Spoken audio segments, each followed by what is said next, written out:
fellas, I want to take a few minutes and talk about the after treatment system. In this video, I'd like to talk specifically about what it takes to keep them clean and what does it take to deep clean them. So to keep things simple, I'm going to use simple terms as far as I'm going to simplify the system for average consumer to understand what they're dealing with, right? In all reality, there's a catalyst, there's a DPF, and then there's the SCR. That confuses a lot of people. So let's simplify that whole system and just call it pre-cleaning and final cleaning. Okay, so I want to draw two parallels, and because the system is so expensive, I get questioned often, how do I take care of my after treatment? What can I do to help it? Guys, just generally speaking, keeping the heat and keeping the flow up will keep it clean to a certain extent, but once in a while you got to deep clean, right? It's a cleaning system, that's what it does. And just like you'd clean your house or whatever you'd be cleaning, right? You got a general cleanup and then you got a deep cleaning. So I want to take the time and explain to you what it takes to keep it up, but you still got to do a deep cleaning to it sometimes. A lot of you guys want to say, well, just force a regen. Yeah, that's way past the point. Or excuse me, that's way past due date or the due time for it. So what does it take to keep the after treatment clean? Guys, I would say on average, it would take about 20 minutes on the interstate, fully operate, attempts up to operating temps and just consistent driving, right? What are you doing? You're introducing a good amount of heat with consistent flow. So with the heat, you're slowly burning out, cleaning out the particles out of the exhaust and letting it do its job with flow, meaning your vehicle is getting pushed through the air at a higher rate of speed. Let's just say 65. 65 is still easy. Do like 70 and up. Just do it legally. Find an interstate they can do that. Just kind of rule of thumb is what we're talking about here. So with the 20-minute minimum drive on the interstate, you've maintained your vehicle, if I could call it that, once a day or once every, let's say 100 miles. That's even extreme. It's all in proportion to how many cycles you've had, how many heat up and cool offs you've had. But let's just say your average guy, you're doing about 30 miles a day. So it equates to about twice a week you got to be on the interstate for 20 minutes at a time at operating temp as a bare minimum to sustain a decent clean. Now, you also got system to system that fairly varies. It's hard to say which one's better, GM's or Ford's, but they are far superior to Ram's after treatment. Ram's after treatment is just garbage. And just an average consumer, you cold start a GM, a Ford, or a Ram, and go smell the tailpipe. Ram just reeks. They really, really struggle with their after treatment. But because Rams get purchased often because of their engine, and what is their engine? It's a tractor engine. It gets worked. So, end of the day, average consumer doesn't really see that big of a difference because the guy that's buying a Ram is more towards work than play, right? GM and Ford is more play. They're more hot roddy. They're more nimble. They're quicker on their feet. We can argue till we're blue, but let's just stay for the sake of the after treatment. So the fact that you're running a Ram, you're probably going to be on the higher. You want to push a little more than just 20 minutes. Push that 30 minutes on the interstate for maintaining your cleanliness of the after treatment. It's a rule of thumb. That's what I've gathered between minimal experience with Duramax, but a little bit more experience with the Ford and millions of miles with the Rams. So, gathering the data from my fleet. Then also, let's talk about the deep cleaning.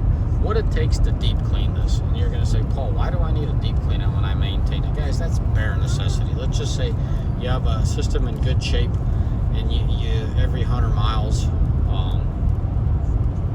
let's keep it simple. Every fourth cycle, meaning every fourth time you start this thing and shut it off, you're doing at least your maintenance routine as far as keeping it on the road 20, 30 minutes at a time. So that's bare minimum to maintain a good working system. But even then, you still have to hit the interstate with a load. I know, not everyone can do this. Not everyone tows heavy. So hence my video about a week ago, I told you most people are well off with a gas-powered motor instead of a diesel. And this is particularly why. You can only maintain that system for so long with the basic cleaning. You have to deep clean. And the only way you're going to deep clean by yourself without hooking up any computers to it is put it under a load. Put a good load on it. Don't abuse it, but give it a good load, right? Even I myself,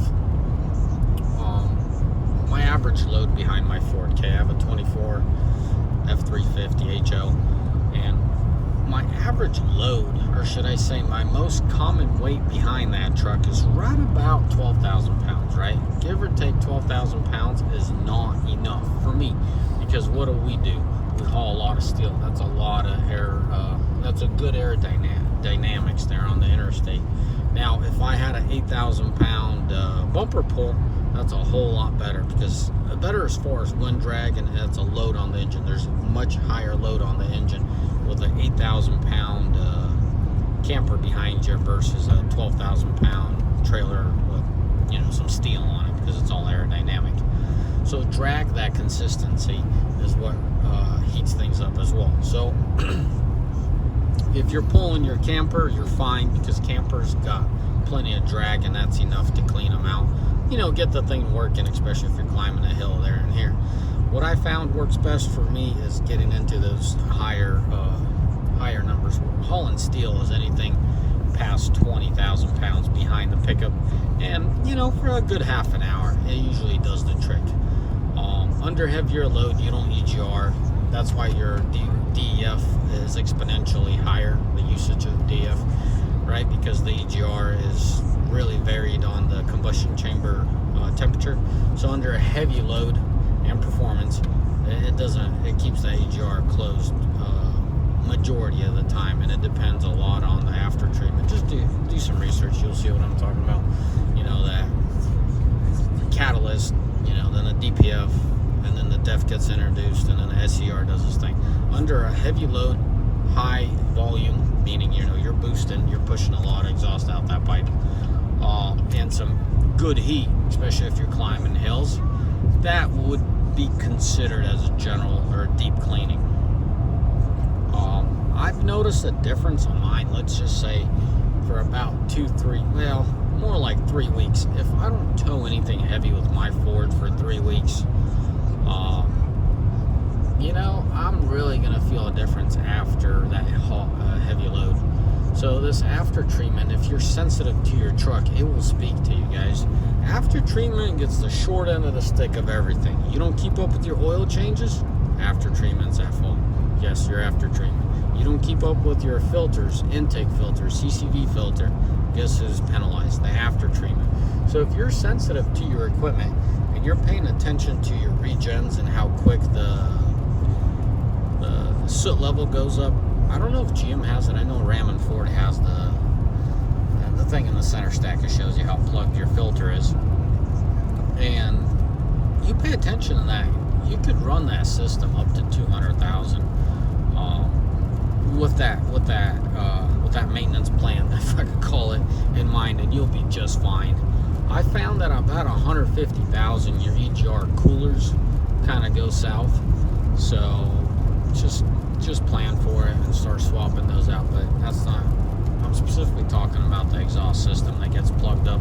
A lot of people neglect it, and most of the time you could recover it with a good old with a deep cleaning, as far as a computer getting hooked up in this thing's, I call it rubbing to the moon, but you know 2,000 RPM, fan full bore, and it's just cooking in there. I had to do it to my Duramax once.